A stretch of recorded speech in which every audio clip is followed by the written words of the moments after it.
versus film. Hi, I'm Graham and welcome back to Man vs Film. This is going to be a movie review for Ghostbusters, 2016 edition. Ghostbusters is directed by Paul Feig, the man that brought us Bridesmaids, The Heat and Spy. This movie stars Melissa McCarthy, Kirsten Wiig, Kate McKinnon, Leslie Jones and a whole host of other people including super cameos that I won't spoil for you just now. Following a ghostly invasion of Manhattan, two scientists, an engineer and a city historian band together to stop this paranormal presence for overrunning the city. I'm a huge fan of Ghostbusters and Ghostbusters 2. I love them. And when I heard there was going to be a remake, I was a little bit dubious about what it was going to be. Even more so when the first trailer hit.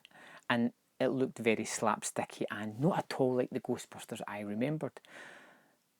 But very quickly I became to realise that we're in a different generation, we're in a different time completely. The old Ghostbusters is always there for me to enjoy, so it's best just to forget about that and go into this new one with an open mind and bearing in mind that we are in 2016 and just see what this is going to be. And very quickly it became apparent that it wasn't as slapsticky as the trailers made out for it to be. There was an extreme lack of slapstick comedy in this. There is a couple of scenes and thankfully they were very short and disappeared fairly quickly. The four characters are played very straight, I would say, especially Melissa McCarthy and Kirsten Wiig, who forgo their usual antics and toned down their performance a lot to become almost straight-laced. In fact, the most comedic actor within the movie was Chris Hemsworth, and I liked that character. I thought it was pretty funny, and it created a comedic output almost. The comedy itself is mostly in the dialogue. There is some reactionary shots, but thankfully it's very played on words, and the comedy is mostly in the script and not in the ad-libbing that's been done on the set, thankfully. Now, the story itself is mostly about Kirsten Wiig's character, who is up for tenure at Columbia University.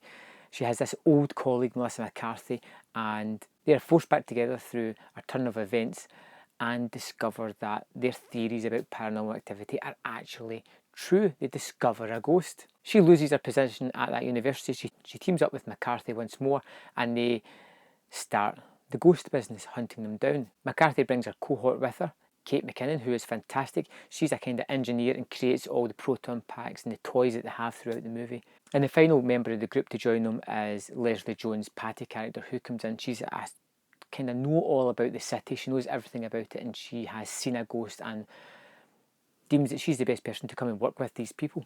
And so far it's kind of similar to the original, but far enough removed for it to become its own thing. It's also got a completely different storyline. There turns out to be somebody that has been picked on their full life and has decided to pick back almost.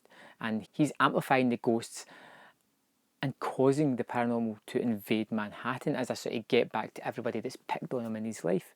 And it's quite an interesting story, and it's one that I was quite curious as to how it was going to finish it. As for the ghosts are fantastic looking. I really liked them. In the trailers I wasn't too sure. They're kind of hokey and kind of cartoony, but they fit in with the aesthetic of this movie.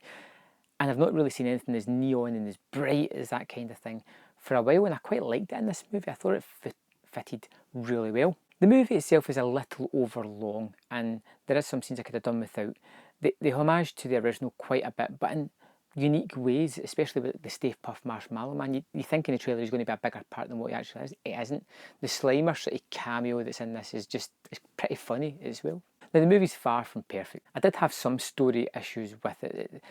The characters aren't as fully formed as I would like. A couple of the characters are sidelined, especially Kate McKinnon, who is fantastic in this movie and probably my favourite of the lot of them, but she just feels she's not got a lot of dialogue and she's just more reactionary more than being proactive throughout the story. There's a lot of little side characters that I did actually like. There's a delivery man who's pretty funny. I loved Andy Garcia as the mayor, who had some great scenes as well. It's got Ed Begley Jr. in a great scene. The cameos I thought were pitch perfect, fantastic. All in, I was really surprised by Ghostbusters. That movie I really kind of enjoyed. I walked out. I want to see again. If there's a sequel, I'll probably look forward to it. I quite enjoyed this movie. And it's easy to get lost up in all the hysteria that's going on around about it and tie it in with the original movies. But like I said, they're always going to be there. They're always going to be the same. Give something else a chance and you may actually quite like it. I did like Ghostbusters. It had great effects. It had a fun storyline. It had some nice character dynamics. It made for a surprise movie, one that I wasn't prepared to enjoy as much as I did. I'm going to give Ghostbusters 3.5 out of 5, and I urge you to give it a try. Give it a try on the big screen. Those effects need to be seen on a big screen. It's really fun, and I'll see you next time. So thanks for watching that video. I hope you enjoyed it. If you notice on screen, there is 2 more videos that you can click and watch at your leisure. There is also a large subscribe button at the bottom of the screen. If you would like to subscribe to my channel, I will forever be in your debt.